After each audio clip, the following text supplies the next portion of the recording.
ജീവിത പ്രശ്നങ്ങൾക്കുള്ള നല്ലൊരു പരിഹാര ഔഷധമാണ് ശ്രീമദ് ഭാഗവതം എന്ന കാര്യത്തിൽ സംശയമില്ല. കാരണം ശ്രീമദ് ഭാഗവതം മനുഷ്യജീവിതത്തിൻ്റെ എല്ലാ അവസ്ഥകളെയും സ്പർശിക്കുന്നതാണ്. ശൈശവത്തിൻ്റെ നിഷ്കളങ്കതയും യൗവനത്തിൻ്റെ ആവേശവും കുടുംബ ബന്ധങ്ങളുടെ സങ്കീർണതയും അധികാരത്തിൻ്റെ അപകടങ്ങളും ജീവിതത്തിൻ്റെ വേദനയും വേർപാടും അവസാനം സമർപ്പണവും എല്ലാം സജീവമായി നിലകൊള്ളുന്നത് ഭാഗവതത്തിലാണ്. അതുകൊണ്ടാണ് ഭാഗവതം വായിക്കുമ്പോൾ നമുക്ക് നമ്മുടെ തന്നെ ജീവിതത്തെ കാണുവാൻ സാധിക്കുന്നത്.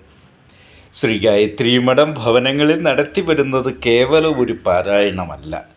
ശ്രീമദ് നാരായണന് 3 നേരവും പൂജ സമർപ്പിച്ചാണ് പാരായണം ചെയ്തു പോരുന്നത്.